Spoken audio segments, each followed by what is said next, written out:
Welcome to cricket freak. IPL 2025 auctions ஆன dates வந்து November 24-25 BCCI announce பண்ணியிருக்காங்க. Saudi அரேபியாவில் நடக்க போகுதுன்னு சொல்லியிருக்காங்க. So 50% of the succession rate வந்து ஒவ்வொரு டீம்ஸ்க்கும் ஐபிஎல் அக்ஷன் ஸ்ட்ராட்டஜிஸ்ல தான் இருக்குன்னே சொல்லலாம். ஸோ ஒவ்வொரு டீமும் அவங்க டீம் பிளேயர்ஸை அக்ஷன்ல எந்த மாதிரி டார்கெட் பண்ணுவாங்க, எந்த பிளேயர்ஸ் எல்லாம் கிடைச்சா அவங்க டீம் சக்சஷன் ரேட் நல்லா இருக்கும் அப்படிங்கறதெல்லாம் இந்த நம்ம வீடியோ டிஸ்கஸ் பண்றதுக்கு சதீஷை வெல்கம் பண்ணிக்கலாம். ஹாய் சதீஷ். ஆயுஷ்ணு. எஸ் சதீஷ், இன்னைக்கு நம்ம பார்க்க போற டீம் வந்து சிஎஸ்கே, மோஸ்ட் சக்சஸ்ஃபுல் டீம்னே சொல்லலாம் ஐபிஎல்ல. ஸோ அவங்க எந்த அளவுக்கு ரிட்டன்ஷன் பண்ணாங்க அப்படிங்கறத நம்ம பார்த்துருந்தோம், ஆல்ரெடி நம்ம வீடியோஸ் போட்டிருந்தோம். உங்களோட தாட்ஸ்? சிஎஸ்கேவோட ரிட்டன்ஷன் பொறுத்த வரைக்கும் நம்ம எக்ஸ்பெக்ட் பண்ண மாதிரி தான் இருந்தது. எனக்கு அது சர்ப்ரைசிங்காக இருந்தது வந்து பார்த்தீங்கன்னா, சிவம் டுபே வந்து 12 crores ரிட்டைன் பண்ணது கொஞ்சம் ஓகே, அவருக்கு அவ்வளோ கொடுத்துருக்க வேண்டாங்கிறது மட்டும் தோணுச்சு. மற்றபடி ருத்ராஜுக்கும் ஜடேஜாவுக்கும் 18 crore கொடுத்தது வந்து ஒரு நல்ல மூவ். ஏன்னா ஒரு கேப்டனுக்கும் இன்னொரு ஹையஸ்ட் பிட் 2 பேரும் ஒரே ஈக்குவலாக கொடுத்தது வந்து ஒரு நல்ல மூவ். ஸோ அவங்களுக்குள்ள அந்த ஈகோ கிளாஸ் இல்லாமல் இருக்கும். ஸோ அந்த மற்றபடி ரிட்டன்ஷன் வந்து நல்ல ரிட்டன்ஷன் தான். அது போக பார்த்தீங்கன்னா, இப்போ நமக்கு பர்ஸ்ல வந்து 55 crore வந்து பாக்கி இருக்கு. அது போக நமக்கு ஒரே ஒரு ஆர்டிஎம் இருக்கு. அந்த ஆர்டிஎம் நம்ம வந்து யாருக்கு வேணா போய்க்கலாம். Any foreign players uncapped players யாருக்கு வேணாலும் போய்க்கலாம். ஆமா, சிஎஸ்கே டார்கெட்டட் பிளேயர்ஸ் யார் யாருக்கு போவாங்கன்னு நீங்க எதிர்பார்க்குறீங்க? நான் வந்து ஃபர்ஸ்ட் ஆஃப் ஆல் ஆர்டிஎம் பிளேயர்ஸ்ல வந்து பார்த்தோம்னா கான்வேக்கு போவாங்கன்னு நான் எதிர்பார்க்குறேன். ஏன்னா நம்மளுக்கு ஒரு ரிலேபிள் பேட்ஸ்மேன் தேவை. ஓப்பனர் வந்து நம்மளுக்கு மிஸ் ஆகுது இப்போ, அதனால ஸோ கான்வேக்கு போனா ரொம்ப நல்லா இருக்கும் அப்படிங்கிறது என்னோட கருத்து. ஏன்னா ஒரு ரிலேபிள் பேட்ஸ்மேன் கரெக்டா ஓப்பனிங் விக்கெட் கீப்பரும் பண்ணுவார், விக்கெட் கீப்பிங் பண்ணுவாரு. ஸோ தோனி வந்து இம்பாக்ட் பிளேயரா வரணும்னு நினைச்சாரு அப்படின்னா, இந்த சீசன்ல வந்து அப்படி வரணும்னு நினைச்சாருன்னா கான்வேக்கு விக்கெட் கீப்பிங் டியூட்டிஸ் கொடுத்துட்டு இவர் பேட்டிங் மட்டும் பண்றதுக்கு சான்சஸ் நிறையவே இருக்கு. ஸோ நான் வந்து கான்வே பக்கம் போவேன். நீங்க என்ன பண்ணுவீங்க? ஆர்டிஎம்க்கு யார் போலான்னு இருக்கீங்க? எனக்கு தெரிஞ்சு நான் வந்து ஆர்டிஎம் வந்து சமீர் ரிஸ்விக்கு மோஸ்ட்லி யூஸ் பண்ணுவேன் அப்படின்னு பண்ணலாம்னு நினைக்கிறேன். ஏன்னா கான்வே எனக்கு தெரிஞ்சு கான்வே வந்து நம்ம சிஎஸ்கே தான் வந்து ரொம்ப ஹைலி ப்ரைஸ் பண்றோம். நமக்கு தான் அவர் ரொம்ப தேவைப்படுறாரு. மற்ற டீம் வந்து அந்த அளவுக்கு கான்வேக்கு போவாங்களாங்கிறது எனக்கு பெருசா இல்லை. மேபி கான்வே விட்டுட்டு நம்ம ரிஸ்விக்கு போகலாம். மிடில் ஆர்டர்ல நமக்கு ஒரு பேட்ஸ்மேன் வந்து ரைட் ஹேண்ட் பேட்ஸ்மேன் வந்து மிஸ் ஆகுது. ஸோ அதனால நம்ம வந்து கண்டிப்பா ஆர்டிஎம் வச்சு ரிஸ்விக்கு போகலாம்னு நான் நினைக்கிறேன். ஓகே, அது ஒரு நல்ல ஒரு ஆப்ஷனா இருக்கும். ஒரு ஃபினிஷர் மாதிரி ஒரு ரோலு அவர் நல்லா பண்ணுவாருன்னு நினைக்கலாம். ஏன்னா யூபி உத்தரப்பிரதேஷ் லீக்ல எல்லாம் நல்லா பண்ணியிருக்காரு. ஸோ அவருக்கும் போற வாய்ப்பு இருக்கு. இல்ல மேபி பவுலர்ஸ் யாராவது போவாங்கன்னு நீங்க நினைக்கிறீங்களா? தீபக் சகர், துஷார் தேஷ்பாண்டே இந்த மாதிரி போலான்னு நினைக்கிறீங்களா? தீபக் சகருக்கு அந்த அளவுக்கு தேவைப்படாதுன்னு நினைக்கிறேன். ஏன்னா நான் சொன்ன மாதிரி தீபக் சகர் இப்போ எனக்கு தெரிஞ்ச ரகானியா வந்து என்னோட லிஸ்ட்ல இருக்காரு. பட் இவங்களுக்கு எல்லாம் ஆர்டிஎம் தேவைப்படாது. ஏன்னா சிஎஸ்கே தவிர மற்ற இந்த டீமும் இந்த பிளேயர்ஸ்க்கு அதிகமா போக மாட்டாங்க அப்படிங்கிற மாதிரி தான் எனக்கு தோணுது. அது உண்மைதான், கரெக்ட் தான். ஏன்னா அவங்க ஒருத்தர் வந்து நம்மளுக்கு தான் தெரியும். மற்றவங்களுக்கு வந்து அவங்க பெரிய பிளேயரா இருக்க மாட்டாங்க. பட் ஆனா நம்ம சிஎஸ்கே வந்து ஒரு மினிமமான ஒரு பிளேயர்ஸை வச்சு அவங்களோட ஃபுல் பொட்டன்ஷியலே எடுக்கக்கூடியவங்க. ஸோ ஓகே, அது கரெக்டா இருக்கலாம். ஸோ ஓப்பனர் பத்தி வேற ஏதாவது இன்கேஸ் இப்போ கான்வே இல்லை அப்படின்னா வேற யார் போவாங்க அப்படின்னா, நான் வந்து இஷான் கிஷானோ இல்ல ஃபேஃப் டு பிளெசிஸோ போவாங்கங்கிற மாதிரி எதிர்பார்க்கறேன். உங்களோட எனக்கு ஃபேப் டு பிளெசிஸ் எனக்கு தெரிஞ்சு ஜானி பேஸ்டோ ஒரு ஆப்ஷன் இருக்காரு. நம்ம ஜானி பேஸ்டோங்கிற ஒரு கேரக்டரே மறந்துட்டோம். இதுக்கு முன்னாடி பார்த்த ஒரு விக்கெட் கீப்பிங் ஓப்பனிங் பேட்ஸ்மேன் அவர் இருக்காரு. அவரை வந்து நம்ம நிறைய இடத்துல மறந்துட்டோம். எனக்கு தெரிஞ்சு அவருக்கு வந்து சிஎஸ்கேக்கு வரக்கு நிறைய வாய்ப்பு இருக்கு. ஏன்னா நம்ம எதிர்பார்க்கற எல்லாமே இருக்கு. அவர் கடைசி கொஞ்ச நாள் டீம்ல ஆடவே இல்லை. ஆமா, இப்போ வந்து கண்டிப்பா சிஎஸ்கேவோட ரேடார்ல ஒரு வருவார், எடுக்கிறதுக்கு வாய்ப்பு நிறைய இருக்குன்னு நான் நினைக்கிறேன்.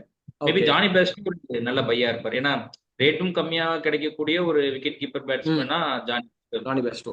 ஓகே, பட் ஆனா ஸ்பின் எப்படி ஆடுவாருங்கிறது கொஞ்சம் டவுட் தான். சரி, அது ஒரு நல்ல ஒரு ஆப்ஷனா இருக்கும். இப்போ சிஎஸ்கே கிரவுண்ட் பாத்தீங்கன்னா பேசின மாதிரி பிச்சர்ஸ் வந்து சேஞ்ச் ஆயிருச்சு. ஸ்பின் ட்ராக் மாதிரி முன்ன மாதிரி ஸ்பின் ட்ராக் அந்த மாதிரிலாம் இல்ல. இப்போ லாஸ்ட் ஒரு 2 இயர்ஸாவே பார்த்தோம். ஹை ஸ்கோரிங் கிரவுண்டா தான் இருக்கு. 180 ஸ்கோருக்கு மேலதான் வருது. முன்னாடி எல்லாம் பாத்தீங்கன்னா ஸ்பின் ட்ராக்கா இருக்கும், 140 150 அந்த மாதிரியே வின்னிங் ஸ்கோரா இருந்துச்சு. பட் ஆனா இப்போ அவங்க பிச்சு கண்டிஷன்ஸும் டோட்டலா சேஞ்ச் பண்ணிட்டாங்க. ஸோ ஸ்பின் அப்படின்லாம் பேசி பிரயோஜனம் இல்லைன்னு தான் நினைக்கிறேன். ஓகே, அப்போ பேட்டர்ஸ் லிஸ்ட்ல போனோம்னா அடுத்தது எப்படி போவீங்க? ஆல்ரெடி நம்மகிட்ட சிவம் துபே இருக்காரு மிடில் ஆர்டர்ல, ஜடேஜா இருக்காரு, தோனி இருக்காங்க. ஸோ 3 பேர் வந்து நம்ம ஆல்ரெடி இந்தியன் கோர் வந்து ஸ்டார்ட் ஆயிடுச்சு. ரிமைனிங் பேட்ஸ்மேன்ஸ் நீங்க யார் போவாங்க அப்படிங்கிற மாதிரி எதிர்பார்க்குறீங்க? எனக்கு தெரிஞ்சு ரஹானேக்கு திருப்பி போவாங்கன்னு நான் நம்புறேன். ஓகே, ஏன்னா ரஹானேக்கு வந்து அந்த ஒன் டவுன் ஸ்லாட்ல வந்து அக்ரெசிவா ஆடுறதுக்கு ஆன கெப்பாசிட்டி இருக்கு. ஆல்ரெடி போன வருஷம் அவருக்கு கிளிக் ஆகல. பட் அதுக்கு முன்னாடி வருஷம் வந்து அவருக்கு நல்லா கிளிக் ஆச்சு. பண்ணாரு. ஆமா, ஸோ ஒன் டவுன்ல ரஹானேக்கு வந்து பேஸ் பிரைஸ்லேயே ரஹானே கிடைச்சால் ரஹானேவை கண்டிப்பா எடுத்துக்குவாங்கன்னு நினைக்கிறேன். ஓகே, ஒரு நல்ல ஆப்ஷனா இருக்கும். ஓகே, என்னோட சாய்ஸ் வந்து திரிபாதி, நிதிஷ் ராணா இந்த மாதிரி போவாங்க அப்படிங்கிற மாதிரி நான் எதிர்பார்க்கிறேன். ஏன்னா ரஹானேக்கு ஆல்ரெடி ஓகே நல்லா பண்ணியிருக்காரு நம்மளுக்காக. ஒன் டவுன் பேட்ஸ்மேன் தான் வேணும் அப்படின்னா நீங்க வந்து திரிபாதி போலாம், நிதிஷ் ராணாக்கு போலாம்னு நான் எதிர்பார்க்கிறேன். ஏன்னா லெஃப்ட் ஹேண்டர் ரைட் அந்த மாதிரிலாம் இருக்கு. ஸோ ஒன் டவுன் ஸ்பாட்க்கு இவங்க ரொம்ப சூட் ஆவாங்க அப்படிங்கிறது என்னோட தாட்ஸ். மேபி இவங்க போனா நல்லா இருக்கும். இல்ல ஒரு ஃபாரின் பேட்டரா போலாம் அப்படின்னு எதிர்பார்த்தீங்கன்னா டொனவன் ஃபெரேரா அப்படின்னு ஒருத்தர் இருக்கார், சவுத் ஆப்பிரிக்கன். அவர் ரொம்பவே நல்லா பண்ணியிருக்காரு. போன வருஷம் ராஜஸ்தான் ராயல்ஸ்ல வந்து சப்ஸ்டியூட்டாக தான் இருந்தாரு, பெஞ்சிலேயே தான் இருந்தாரு. அவர் பாத்தீங்கன்னா சிஎஸ்கே ஜேஎஸ்கே ஆடுறாரு. சவுத் ஆப்பிரிக்கா ஜோனஸ்பர்க் சூப்பர் கிங்ஸ்ல பாத்தீங்கன்னா அவர் தான் ஒரு மெயின் பிளேயராக ஆடுறாரு, விக்கெட் கீப்பர் பேட்ஸ்மேனா ஆடுறாரு. அவர் ஒரு நல்ல பினிஷர்னே சொல்லலாம். ஸோ மேபி அவருக்கு போனீங்கன்னா கூட நீங்க ஒன் டவுனோ இல்லை டூ டவுனோ அவர் எங்க வேணா ஆடுவார். ஓப்பனிங் கூட பண்ணியிருக்காரு. ஸோ அவர் வெர்சடைல் பிளேயர். அவர் எடுத்தீங்கன்னா நீங்க எங்க வேணா ஆட வைக்கலாம். அதே மாதிரி அவர் பவுலிங்கும் போடுவார், ஆஃப் ஸ்பின்னும் போடுவார், விக்கெட் கீப்பிங்கும் பண்ணுவார். ஸோ அவர் ஒரு நல்ல மூவா இருக்க சான்சஸ் இருக்கு டொனவன் ஃபெரேரா. அவர் பெருசா நோட்டீஸ் பண்ணதில்ல. ஐபிஎல் ராஜஸ்தான் ராயல்ஸ் தான் எடுத்திருக்காங்க. ஆனா அவர் பெருசா ஆட வைக்காதங்காட்டி அவர் ரொம்ப அதிகமா ரேட் போக மாட்டாரு அப்படிங்கிற மாதிரி தான் நான் பாக்குறேன். ஸோ மேபி அவருக்கு போகலாம். ஏன்னா ஆல்ரெடி சிஎஸ்கே கனெக்ஷன் இருக்கிறதுனால. அவருக்கு போலாம். பட் மேபி நெக்ஸ்ட் அதுலயே பாத்தீங்கன்னா ஃபாரின் பேட்டர்ஸ் இல்ல ஆல்ரவுண்டர்ஸ்னு பார்க்கும்போது மேபி மேக்ஸ்வெல், கிளென் பிலிப்ஸ், சாம் கரன் இல்ல ரச்சினுக்கே மறுபடியும் போகலாம் அப்படிங்கிற மாதிரி எதிர்பார்க்க. அதே மாதிரி ஸ்டோயினிஸ் கூட போகலாம் அப்படிங்கிற மாதிரி நான் எதிர்பார்க்கிறேன். ஏன்னா ஸ்டோயினிஸும் அதே மாதிரி தான் இப்போ சிஎஸ்கேயோட ஜோனஸ்பர்க் டீம்ல ஜாயின் பண்ணியிருக்காரு. ஸோ மேபி அந்த மாதிரி ஒரு ஆல்ரவுண்டர் டேரில் மிச்சல் வச்சிருந்தாங்க. மேபி டேரில் மிச்சல் கூட மறுபடியும் போகலாம். அப்படி இல்லை அப்படின்னா ஸ்டோயினிஸ் போறதுக்கு நிறைய வாய்ப்பு இருக்கு. ஒரு ஒரு 1 or 2 overs போடுற மாதிரி ஒரு bowler with who can bat, நல்லா ஒரு பவர் ஸ்ட்ரைக்கரா இருந்தா அந்த மாதிரி போறதுக்கு வாய்ப்பு இருக்கு. இல்ல நீங்க ஆஃப் ஸ்பின்னிங் ஒரு ஆல்ரவுண்டர் வேணும்னா கிளென் பிலிப்ஸ் இல்ல மேக்ஸ்வெல் கூட போகலாம். அந்த மாதிரி போறதுக்கும் ஆப்ஷன்ஸ் இருக்குன்னு நினைக்கிறேன். இல்ல ஃபாஸ்ட் போலிங் ஆல்ரவுண்டர் வேணும்னா சாம் கரன் மறுபடியும் போகலாம். ஸ்டோயினிஸ் இருக்காரு, ஸ்டோயினிஸ் இந்த மாதிரி காம்பினேஷன்ல போனா நல்லா இருக்கும் அப்படிங்கிறது நான் எதிர்பார்க்கிறேன். எனக்கு அந்த லிஸ்ட்ல வந்து வில் ஜாக்சன் ஆட் பண்ணணும்னு நினைக்கிறேன். ஏன்னா மேக்ஸ்வெல் மாதிரி அவரும் ஒரு ரைட் ஹேண்ட் பேட்ஸ்மேன், ஒரு off spinner offie. Okay. So Will ஆமா ஜாக்ஸ்க்கு போனாலும் நல்லா இருக்கும். ஏன்னா நான் வந்து மொயின் அலி வந்து என் லிஸ்ட்ல இருந்தாரு. பட் மொயின் அலிக்கு வந்து சேம் ப்ராப்ளம் தான். ஸோ ஆமா. டூபே வந்து லெஃப்ட் ஹேண்ட் பேட்ஸ்மேன் ஒருத்தர் இருக்கும்போது மறுபடியும் இன்னொரு லெஃப்ட் ஹேண்ட் பேட்ஸ்மேன் உள்ள கொண்டு வந்து ஆட வைக்கிறதுங்கிறதுக்கான பாசிபிலிட்டி ரொம்ப கம்மி. ஓகே.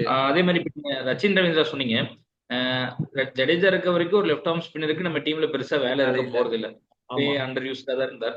ரச்சின் ரவீந்திராவை நீங்க திருப்பி எடுத்தீங்கன்னா அவர் எங்க ஆட வைக்கிறது ஒரு பெரிய பிரச்சனை. போன வருஷம் பாத்தீங்கன்னா அவரை ஓப்பனிங் பண்ண வைக்கிறதா, ஒன் ஆமா. டவுன்ல ஆட வைக்கிறதா அப்படிங்கிறது ஒரு ப்ராப்ளம். அவர்கிட்ட இருந்து ஓவரும் நம்ம பெருசா வாங்கல. லெஃப்ட் ஹேண்ட் போல்டர்ஸே இருக்கிறதுனால அவர்கிட்ட ஓவரும் வாங்கல. ஸோ ரச்சின் ரவீந்திராவை காட்டிலும் எனக்கு தெரிஞ்சு வில் ஜாக்ஸ் வந்து ஒரு பெட்டர் ஆப்ஷனா இருப்பாரு. ஒரு ஆஃப் ஸ்பின் போடக்கூடிய ஒரு ஆல்ரவுண்டிங் பேட்ஸ்மேனா இருக்கிறது எனக்கு வந்து ஒரு பெட்டர் ஆப்ஷனா தோணுது. ஆமா, அது கரெக்டா சொன்னீங்க. மேபி அவங்களுக்கும் போகலாம். பட் ஆனா ஆர்சிபி விட மாட்டாங்கன்னு நினைக்கிறேன். ஆர்டிஎம் போட்டுருவாங்க. சரி, ஓகே. அப்போ நெக்ஸ்ட் ஸ்பின்னர்ஸ். ஸ்பின்னர்ஸ்ல நீங்க யாரெல்லாம் எடுக்கலாம்னு இருக்கீங்க? ஆல்ரெடி நம்ம கிட்ட ஜடேஜா இருக்காரு. இருந்தாலும் ஒரு லெக் ஸ்பின்னர், ஆஃப் ஸ்பின்னர் அந்த மாதிரி யாருக்கு போலாம்னு நினைக்கிறீங்க? ஏன்னா நம்ம கிட்ட லெக் ஸ்பின்னர்ஸ் வந்து சிஎஸ்கே யூஸ் பண்ணி ரொம்ப நாள் ஆச்சு. லாஸ்டா இம்ரான் டாகிர் யூஸ் பண்ணாங்க. அதுக்கப்புறம் சாவ்லா வந்து கொஞ்ச நாள் யூஸ் பண்ணாங்க, அவ்வளவுதான். அதுக்கப்புறம் பாத்தீங்கன்னா லெக் ஸ்பின்னருங்கிறதே சிஎஸ்கே டீம்ல இல்லாத மாதிரி ஆயிடுச்சு. லாஸ்ட் ஒரு 2-3 இயர்ஸா அந்த ஒரு முக்கியமான ஒரு பவுலர் அப்படின்னு சொல்லலாம். ஸ்ட்ரைக்கர் மாதிரி ஒரு பவுலர் எதுவுமே லெக் ஸ்பின்னர் இல்லாத போனது கொஞ்சம் ஏமாற்றம் தான். ஸோ அதுல ஏதாவது நீங்க லிஸ்ட் வச்சிருக்கீங்களா எடுக்கிற ஸ்பின்னர்ஸ்ல? நம்மளோட லோக்கல் பவுலர்ஸ் வேணும்னா நமக்கு சகல், ராகுல் சகர் அந்த மாதிரி யாருக்காவது போகலாம். இல்ல எங்களுக்கு ஓவர்சீஸ் பிளேயர்ஸா இருந்தாலும் பரவாயில்ல நினைச்சா எனக்கு தெரிஞ்சு ஜாம்பா இல்ல இஷ்வோதி கூட போகலாம். இஷ்வோதி கூட ஒரு நல்ல ஆப்ஷன் தான். அவர் நல்ல வந்து ஆப்ஷன். அவர் பெருசா யூஸ் பண்றதும் இல்ல. அவர் வந்து இந்தியன் இதுல வந்து பெருசா இந்தியன் பிரீமியர் லீக்ல பெருசா அவர் போறதும் இல்ல. ஸோ எனக்கு தெரிஞ்சு இஷ்வோதி போகலாம். இஷ்வோதி வந்து ஒரு நல்ல ஆப்ஷன். Maybe okay. நம்ம பிளெமிங்கோட கோட்டால இஷ்வோதிக்கு இது எடுத்தாலும் எடுக்கலாம், வாய்ப்பு நிறைய நியூசிலாந்து. இருக்கு. ஆமா, New Zealand bowlers Fleming New Zealand players மேல கொஞ்சம் ஆசைப்படுவாங்க. ஸோ மேபி யஷோதி போலாம், ஹைட் இருக்கிறதுக்கு யூஸ் ஆகலாம். நெக்ஸ்ட் ராகுல் சகர், நீங்க சொன்ன மாதிரி ராகுல் சகர் இருக்காரு. அப்புறம் வனிண்டு அசரங்கா இருக்காரு, ஸ்ரீலங்கன் பிளேயர். வனிண்டு அசரங்கா போறதுக்கு நிறைய வாய்ப்பு இருக்கு. அவரு ஒரு ஆல்ரவுண்டர் மாதிரி தான் சொல்றாங்க. பட் ஆனா அவர் பேட்டிங்க பெருசா இது வரைக்கும் பண்ணதில்லை எந்த டீமுக்குமே. மேபி வனிண்டு அசரங்கா போனாலும் நல்லா தான் இருக்கும். அப்படி போலாம்.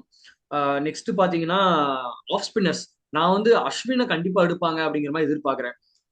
ஆல்ரெடி நம்ம பேசின மாதிரி அவர் சூப்பர் கிங்ஸ் அகாடமிக்கு வந்து அவரை இது பண்ணியிருக்காங்க.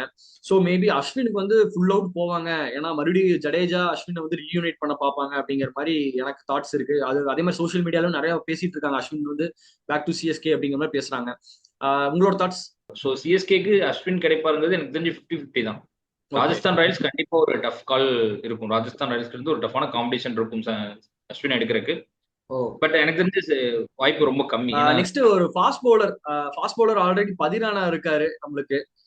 ஸோ டெத் ஓவர் அவர் பாத்துக்குவாருன்னு வச்சுக்கலாம். 10 to 20 ஓவர்ஸ் அவர் கையில இருக்கும். ஒரு 4 ஓவர்ஸ் அவர் போட்டுருவாரு. ரிமைனிங் நம்மளுக்கு opening bowlers, middle over bowlers எல்லாம் இருக்காங்க. நீங்க யார ப்ரிஃபர் பண்ணுவீங்க? ஓப்பனிங்க்கு நமக்கு தீபக் சகர், சிஎஸ்கேவை பொறுத்த வரைக்கும் மேபி இந்த கோரை ரிட்டைன் பண்றதுக்கு முடிஞ்ச அளவுக்கு ட்ரை பண்ணுவாங்க. அப்படி கோரை ரிட்டைன் பண்ண முடியாத பட்சத்தில் தான் வேற பவுலருக்கு போவாங்க. முகேஷ் சௌத்ரியோ தீபக் சகாரோ இவங்களெல்லாம் கொஞ்சம் உள்ள கொண்டு வரக்கு ட்ரை பண்ணுவாங்க. அப்படி கிடைக்காத பட்சத்தில் நமக்கு வந்து கரெக்டான ஒரு பிளேயர்னா வழக்கம் போல தான் நம்ம புவி இருக்கார் நம்மளோட ரேடார்ல. ஆமா 30+ year old, out of team, out of ஆமா இந்தியன் டீம், எல்லா இதுவும் கேட்டகரியா ஃபில் பண்றதுக்கு புவி இருக்கார். ஸோ புவியை ஆமா. வந்து அந்த ஸ்விங்கிங் இதுக்காக புவியை எடுப்பாங்க அப்படின்னு நினைக்கிறேன். அதே மாதிரி நம்ம கண்டிஷன்ஸ் எனக்கு வந்து எஸ்ஆர்ஹெச்சுக்கும் நமக்கும் பாத்தீங்கன்னா அந்த பிச் கண்டிஷன்ஸ் ஆல்மோஸ்ட் சேமா தான் இருக்கு. ஸோ அவங்க பவுலர்ஸ் எல்லாருமே நமக்கு நல்லாவே சூட் ஆவாங்க. நீங்க நட்டுவுக்கு போகலாம், இல்ல ஜெயதேவ் நாட்கட்க்கும் கூட போகலாம். கட்டர்ஸ் இதெல்லாம் நல்லா கட்டர்ஸ் இருக்கு. போடக்கூடிய bowler. ஏன்னா நம்ம போன வாட்டி நம்ம பார்த்தோம் முஸ்டிபிசூர் ரஹ்மான் வந்து நமக்காக நல்லா கட்டர்ஸ்லாம் நிறைய போட்டு நல்லா சூப்பரா பர்ஃபார்ம் போட்டிருந்தாரு. பண்ணியிருந்தாங்க. ஆமா. ஸோ அதே மாதிரி similar kind of bowlers Natraj, ம். ஜெயதேவ் நாட்கட் இந்தியன் பிரீட்ல வேணும்னா இந்தியன் இதுல போய்க்கலாம், இல்ல மறுபடியும் முஸ்டிபிசூர் ரஹ்மானுக்கு கூட போகலாம். கரெக்டா சொன்னீங்க. அதுலயே பாத்தீங்கன்னா ஹர்ஷல் பட்டேல் ஆட் பண்ணிக்கலாம். ஹர்ஷல் பட்டேலும் நீங்க சொன்ன மாதிரி கட்டர்ஸ் எல்லாம் நிறைய போடக்கூடிய ஒரு பவுலர் தான். ஸோ மேபி ஹர்ஷல் பட்டேலுக்கும் போறதுக்கு நிறைய வாய்ப்பு இருக்கு. அவருக்கு சேப்பாக்ல வந்து நல்லாவே விழுகும். ஆஃப் கட்டர்ஸ், ஸ்லோவர் டெலிவரிஸ் எல்லாம் வந்து சூப்பரா விழுகும்னு நினைக்கிறேன். ஸோ மேபி அவருக்கு போறதுக்கு வாய்ப்பு இருக்கு. இதே ஃபாரின் பவுலர்ஸ்ன்னு போனீங்கன்னா ஆல்ரெடி நம்மளுக்கு பதினானா இருக்காரு. இருந்தாலும் நம்மளுக்கு வந்து பதினானா வந்து டிஃப்ரெண்ட் கைண்ட் ஆஃப் பவுலர். இன்னொரு டிஃப்ரெண்ட் கைண்ட் ஆஃப் பவுலர் நம்மளுக்கு என்ன வேணும்னா ஹைட்டான ஒரு பவுலர், ஒரு ஆனா டால் பேஸ்மேன், நல்லா ஒரு குத்தி போடுற மாதிரி ஒரு பவுலர் வேணும். லைன் அண்ட் லென்த் பர்ஃபெக்டா போற மாதிரி. ஸோ அந்த மாதிரி போனா ஆல்ரெடி நம்ம ஹசல்வுட் நம்ம தான் வளர்த்து விட்டோம். ஸோ மேபி ஹசல்வுட் போற வாய்ப்பு இருக்கு. இல்ல அப்படின்னா வில்லியம் ஆர்க் அப்படின்னு ஒருத்தர் இருக்காரு இல்லையா, நியூசிலாந்து பவுலிங் இப்போ பண்ணிட்டு இருந்தாரு. அவர் வந்து 6.6 இன்ச்சஸ் இருக்காரு ஹைட்டு. டெஸ்ட் இப்போ கூட நியூசிலாந்துக்கு நல்லாவே பண்ணியிருந்தாரு. மேபி அந்த மாதிரி, ஏன்னா சிஎஸ்கேக்கும் நியூசிலாந்து கனெக்ஷன் இருக்கிறதுனால மேபி அவருக்கு போறதுக்கு நிறையவே சான்சஸ் இருக்கு. அவர் நல்லாவே ஹைட் இருக்காரு, பேஸும் நல்லா போடுறாரு. ஸோ மேபி அவருக்கு போறதுக்கு அவுட் ஆஃப் சிலபஸா ஏன்னா யாரும் அவர் எதிர்பார்க்க மாட்டாங்க அந்த மாதிரி ஒரு பவுலர், டெஸ்ட் பவுலரை. மேபி அவருக்கு போகலாம். ஏன்னா ஆல்ரெடி நம்ம கைல் ஜேமிசன்க்குலாம் போயிருந்தோம். பட் ஆனா அவர் இன்ஜுரி கன்சர்னால விளையாட முடியாம போயிருச்சு. ஸோ இந்த மாதிரி போறதுக்கு வாய்ப்பு இருக்கு. உங்க லிஸ்ட்ல வேற யாரா இருக்காங்களா?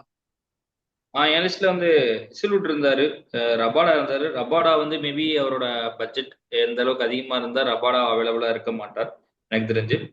ரெண்டாவது வந்து நீங்க கைல் ஜெமின்சன் சொன்னீங்க. எனக்கு வந்து ஸோ இவங்க வந்து எப்படியும் நியூசிலாந்து கணக்குக்காக கைல் ஜேமிசன் இவங்க எல்லாம் பார்க்கலாம். எனக்கு வந்து நிகிடி வந்து வருவாரோ அப்படிங்கிறது தோணுது. ஏன்னா நிகிடி வந்து நம்ம சிஎஸ்கேல இருந்து போனதுக்கு அப்புறம் அவர் வந்து பெருசா வேற எந்த டீம்லயும் போய் பிளேயிங் லெவன்ல பெருசா ஆமா, ஆடல. டெல்லியில இப்ப இருந்தாரு. அவரு பட் ஆனா அவருக்கு வாய்ப்பு கிடைக்கல. ஏன்னா அங்க ஆண்ட்ரிக் நாட்டியா இருந்ததுனால அவருக்கு பெருசா சான்ஸ் கிடைக்கல. மேபி நீங்க சொன்ன மாதிரி இங்கிலீஷ் போறதுக்கு நிறையவே சான்ஸ் இருக்கு. வேற பவுலர்ஸ்? நிகிடி திருப்பி நம்ம கோர் பிளேயர்ஸை கொண்டு வரக்கு வாய்ப்பு இருக்கு. எனக்கு தெரிஞ்சு ராகுல் தாக்கூருக்கு திருப்பி போவாங்கன்னு நான் நம்புறேன். ஏன்னா நமக்கு ஒரு விக்கெட் டேக்கிங் பவுலரா ஒருத்தர் வேணும். இப்போ நம்ம சிஎஸ்கேவோட ட்ராக்கும் வந்து பாத்தீங்கன்னா ரன்ஃபீஸ் ட்ராக்கா மாறிடுச்சு சென்னையோட ட்ராக்கும். ஆமா. ஸோ ராகுல் தாக்கூருக்கும் போவாங்க. ஏன்னா அவருக்கு வந்து இந்த விக்கெட் டேக்கிங் எபிலிட்டிஸ் இருக்கு, மிடில் ஓவர்ஸ்ல போட்டு விக்கெட் டேக் பண்ற எபிலிட்டிஸ் இருக்கு. ஸோ ராகுல் தாக்கூரும் வந்து எனக்கு தெரிஞ்சு போகலாம். கரெக்டா சொன்னீங்க. உங்களுக்கு வேற ஏதாவது தாட்ஸ் இருக்குங்களா? சிஎஸ்கே பொறுத்த வரைக்கும் இவ்வளவுதான் விஷ்ணு. இதை தாண்டி சிஎஸ்கேக்கு வேற எதுவும் இல்லை. மேபி நம்ம சொன்ன மாதிரி முகேஷ் சௌத்ரி இதே வந்து ஒரு அன்னோன் நேம்ஸ் தான்.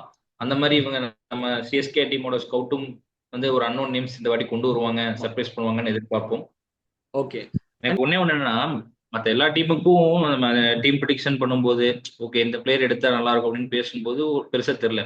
CSK as a fan by of CSK நம்ம இந்த பிளேயர்லாம் எடுக்கலாம் அப்படின்னு ஆசை வரும். ஆசைப்படும் போது குறுக்க இந்த கௌசிக் வந்தாங்க, இந்த பஞ்சாபோ ஆர்சிபியோ நடுவில் வந்து புடிச்சிட்டு போயிருவாங்களோ அப்படின்னு நீங்க மனசு கஷ்டமா இருக்கு.